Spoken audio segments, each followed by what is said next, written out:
Hey there.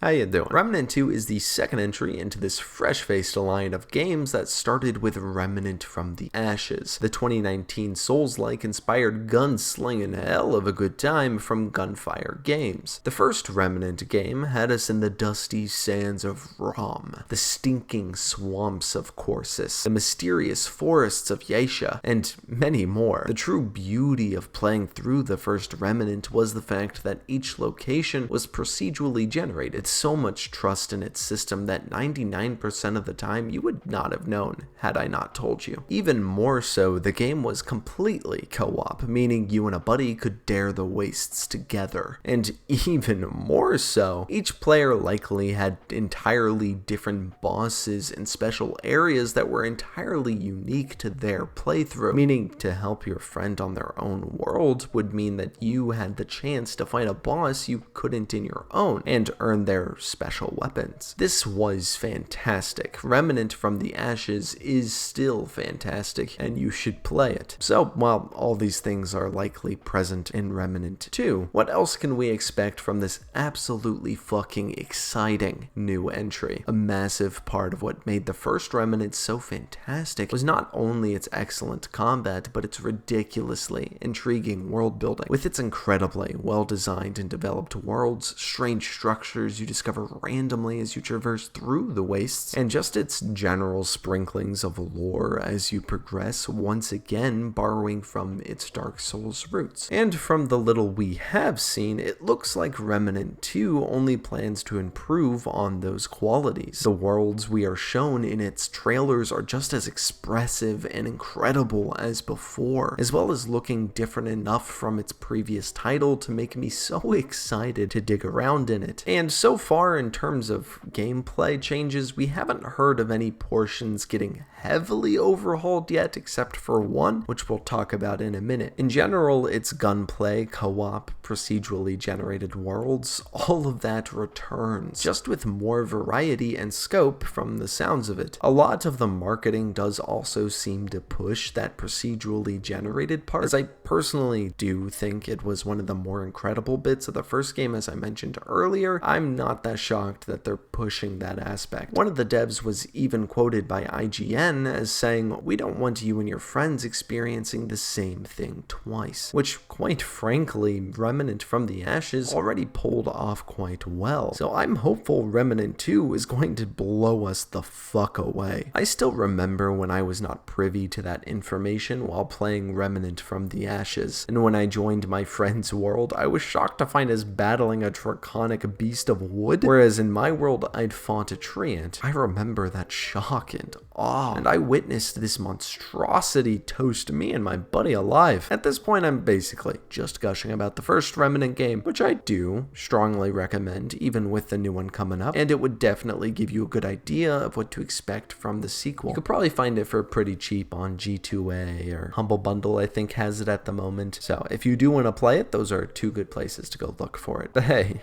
Remnant 2, once again, is shaping up to be Remnant 1, but even more. Although the second does seem to lean more Resident Evil or Bloodborne-esque rather than Dark Souls, which is my preferred genres anyway. And there's definitely been an improvement in the art direction in my opinion, because Remnant 2 is genuinely looking so incredibly appetizing, just in terms of its new visual flair alone. Not to mention, some outlets have had the chance to play Remnant 2, and so far things are looking pretty positive. IGN mentions how the procedural generated sides of things are dialed up to 11, stating that even the tutorial will be completely different experience from player to player. And the biggest change that we have caught wind of is that Remnant 2 is ditching the class system from the first game, instead opting for a system of archetypes that you can weave between, allowing for some incredibly unique builds and just altogether more replayability. They've so far revealed their gunslinger, handler, and challenger archetypes, the gunslinger being the DPS basically, the handler acting as the support, and challenger as the tank respectively. But these archetypes seem to mostly just be frameworks for you to start from, allowing you to decide how to build your character from there. Handler also gets a pupper, so I mean,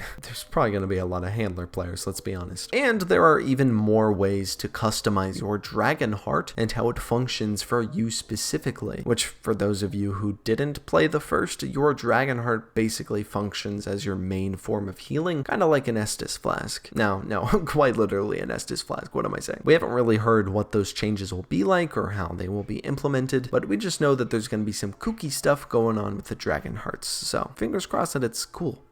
Quite literally, the replayability of Remnant 2 just seems off the charts. Altogether, if you enjoyed the first game, this will likely be your best next addiction. You can expect this new form of heroin to hit the shelves on July 25th, 2023, so you won't have to wait long. You can also expect me to be giving it some good streaming time, because I did stream the previous game a little bit with my friend Hydra, and you guys seem to really enjoy that, and we enjoyed streaming it a ton, so. And Hydra, if you're watching this, I know I won't see you for years while you play this, and that's okay. Anyhow, thank you so very much for watching. If you are excited for Remnant 2, or you just learned about it, do give that like button a big ol' smackaroony. And if you want to see more content from yours truly, do give that subscribe button a big papa smack. But most importantly, have a goddamn wonderful day, and don't die.